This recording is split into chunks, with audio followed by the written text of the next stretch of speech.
नमस्कार दोस्तों, स्वागत है आप सभी का सीक्रेट ऑफ विजडम पे। मैं आप सबकी दोस्त पल्लवी। तो कल से हमने आचार्य प्रशांत जी की जो क्लाइमेट चेंज के ऊपर जो बुक है उनकी उन पे ये सीरीज़ लाई है दोस्तों। कल हमने फर्स्ट लेसन देखा है, पृथ्वी बुखार में है। ठीक है, अगर आप लोगों ने वो फर्स्ट लेसन नहीं देखा होगा तो आप देख लीजिएगा, क्योंकि अभी उसकी ज़रूरत है दोस्तों। और अभी हमें समझ में आएगा कि क्या है एग्जैक्ट उसमें दिए हुआ आचार्य जी ने, जो अभी हमें उस पर एक्शन लेने की ज़रूरत है। ठीक है, तो आज हम सेकंड लेसन पे बात करेंगे दोस्तों। तो आइए स्टार्ट करते हैं फिर। तो आज हम आचार्य प्रशांत जी की पुस्तक क्लाइमेट चेंज समाधान के उपाय के दूसरे अध्याय पर चर्चा करेंगे। इस अध्याय का नाम है लद्दाख ही नहीं, हम सब जल रहे हैं। इसमें हमें यह समझाया गया है कि जलवायु संकट केवल किसी एक क्षेत्र या देश की समस्या नहीं है, बल्कि पूरी पृथ्वी और हर इंसान उसकी चपेट में आया है। तो लद्दाख की स्थिति और धरती का बुखार क्या है, इसे अभी हम समझेंगे। तो लद्दाख जैसे ठंडे इलाके में भी अब गर्मी महसूस होने लगी है। ग्लेशियर पिघल रहे हैं, नदियां सिकुड़ रही है और जीवन असंतुलित हो रहा है। पहले बर्फ से ढकी रहने वाली चोटियां आज सूखी दिखाई देती है। लेकिन बात यही खत्म नहीं होती है दोस्तों। ये सिर्फ लद्दाख की ही कहानी नहीं है। धरती का हर कोना जल रहा है। कभी ऑस्ट्रेलिया के जंगल में आग लगती है, तो कभी यूरोप में तापमान का जो रिकॉर्ड है वो तोड़ देता है। ये धरती का बुखार है दोस्तों।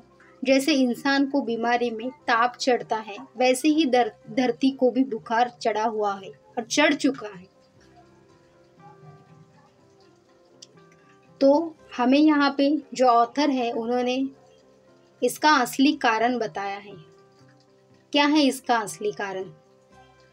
इंसान का लालच और उपभोग। जब हम पूछते हैं कि ये संकट क्यों आया, तो जवाब मिलता है फैक्ट्रियाँ, प्रदूषण, प्लास्टिक। लेकिन आचार्य जी कहते हैं कि ये सब तो लक्षण है, बीमारी नहीं। आचार्य जी यहाँ पे कहते हैं दोस्तों कि ये सब जो है ना, ये सिर्फ लक्षण है, बीमारी नहीं। असली बीमारी है मनुष्य का लालच और उपभोग की आदतें। हमें जितनी ज़रूरत है उससे कई गुना ज़्यादा खरीदना है ना, करते हैं ना हम। दिखावे और आराम के लिए प्रकृति का दोहन करना। मतलब जहाँ हम घूमने जाते हैं वहाँ पे जाके फोटोज़ निकालना और एटीट्यूड पे रहता है ना, रील्स निकालना, नेचर के साथ में खिलवाड़ करना, करते हैं ना दोस्तों हम ये सब कुछ। फेंकने और बर्बाद करने वाली आदतें। तो धरती के संसाधन सीमित है, लेकिन हमारी इच्छाएं असीमित है। हम में इतनी लालच है कि हमें एक चीज़, अगर फॉर एग्जाम्पल हमारे थाली में कुछ रखे हुआ, मतलब अगर पंच पकवान भी हमारे थाली में रहे ना दोस्तों, तो भी हमारी अभी लालच इतनी बुरी तरह से बढ़ चुकी है कि दूसरों की थाली में हमारी नीयत जाती है। तो ये इसके कारण, ये भी इसमें कारण उन्होंने बताया है ना कि देखो, जैसे धरती के संसाधन सीमित है, लेकिन हमारी जो इच्छाएं है ना वो असीमित है। दूसरों के पास में अच्छी गाड़ी है क्या, तो मेरे को उससे अच्छी गाड़ी चाहिए, है ना, और ज़्यादा, मतलब फॉर्च्यूनर, ये वो पता नहीं क्या क्या। मतलब लोगों के दिमाग के तो हम बात ही नहीं करेंगे अभी। उनके दिमाग में क्या क्या आइडिया चलते रहते हैं, जो कि अननेसेसरी वाले होते हैं, जो कि फालतू आइडियाज़ होते हैं ना। यही असली कारण है कि धरती का संतुलन पूरी तरह से बिगड़ रहा है। तो दोस्तों यहाँ पे हमें जो आचार्य जी बता रहे हैं कि जलवायु और संकट, इसका आध्यात्मिक संकट क्या है, उन्होंने ये हमें बताया है। तो आचार्य प्रशांत जी बताते हैं कि यह संकट केवल विज्ञान या तकनीक से जुड़ा मुद्दा नहीं है ना, ये एक आध्यात्मिक संकट है। बाहर की धरती में जो गर्मी है वह भीतर की अशांति का ही रूप है। इंसान के मन में जो बेचैनी और लोभ है वही बाहर प्रदूषण और असंतुलन बनकर दिख रहा है, जो कि अभी की जो स्थिति है वो दिख रही है साक्षात, सभी के आंखों के सामने ये सब कुछ हो रहा है ना, कि छिपी हुई बातें हैं। अगर मनुष्य संतुष्ट और शांत होता तो धरती पर यह संकट कभी पैदा ही नहीं होता। इसलिए क्लाइमेट चेंज से निपटने का असली रास्ता है अपने भीतर की प्रकृति को संतुलित करना। ये हमें यहाँ पे आचार्य जी ने बताया है। अब इस पे हमें आगे बताते हैं वो कि समाधान और आंतरिक परिवर्तन क्या हम ला सकते हैं इसमें, है ना। इसमें उन्होंने अभी समाधान भी बताया है और आंतरिक जो परिवर्तन है, अंदर से जो परिवर्तन हमें करना है, वो भी उन्होंने हमें बताया है। अब सवाल है कि इसका समाधान क्या है। क्या सिर्फ सरकारें और वैज्ञानिक इसे हल कर देंगे? नहीं, बिल्कुल नहीं। हर इंसान को अपनी जीवन शैली बदलनी होगी। ज़रूरत और लालच में फ़र्क समझें, सजग होकर उपभोग करें, सादगी और संतोष का मार्ग चुनें, प्रकृति से उतना ही ले जितना ज़रूरी है। जब इंसान भीतर से संतुलित होगा तो धरती पर भी संतुलन लौट आएगा। जो धरती पर है, अगर हम अंदर से पूरी तरह से संतुलित हो गए तो जो हमारी धरती माँ है उस पर पूरी तरह से संतुलन लौट आएगा। तो यहाँ पे जो उन्होंने हमें लास्ट में इसका एक कंक्लूजन बताया है, एक निष्कर्ष उन्होंने हमें दिया है।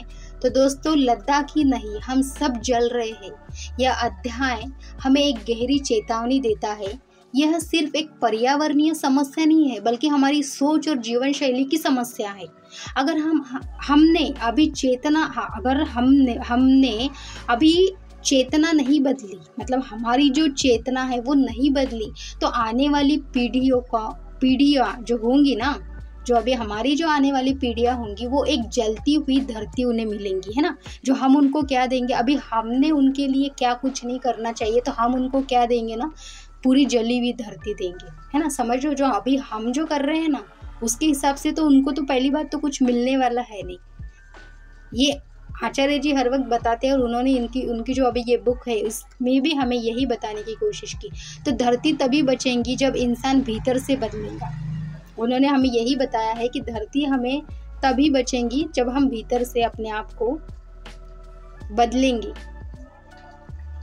तो याद रखिए दोस्तों, ये जो बुक है, इसका जो सेकंड लेसन है, उन्होंने हमें यही बताया है कि जब हम पूरी तरह से अंदर से अपने आप को चेंज करें, तभी जाके हम सब कुछ चीज़ें आसानी से कर सकते हैं और हमारी जो धरती माँ है ये पूरी तरह से संतुलित हो सकती है। अगर हम अभी भी खुद को नहीं चेंज करेंगे तो आगे आगे आपको सब कुछ पता ही चलेगा। जो कि अभी आप ट्रेलर देख रहे हो, आगे फिर आपको पूरी मूवी देखने को मिलेंगी, ठीक है। तो ये इतना ही था कि अभी आप टाइम है, वक्त है, सुधर जाओ, अपने आप को चेंज करो। अंदर से आप जितने चेंज होते जाओगे, आप एक अकेला इंसान अगर चेंज हुआ तो सभी अपने आप चेंज होते जाएंगे। तो बस इतना ही था दोस्तों आज के लेसन में। अगर धरती तभी बचेंगी जब इंसान भीतर से बदलेगा। तो धन्यवाद दोस्तों। कैसा लगा आपको ये लेसन, मुझे बताइए, कमेंट में बताइए। अगर चैनल को अभी तक सब्सक्राइब नहीं किया है तो प्लीज़ सब्सक्राइब करिए, ताकि सीक्रेट ऑफ विजडम की जो भी टीचिंग है, जो भी नए नए वीडियोस है, नए नए पुस्तक पे, जो बुक पे, किताब पे आपको आएंगे, उसके नोटिफिकेशन सबसे पहले। और वीडियो को लाइक नहीं किया होगा तो प्लीज़ लाइक कीजिएगा। तो मिलते हैं दोस्तों अगले लेसन में, तब तक के लिए बाय बाय।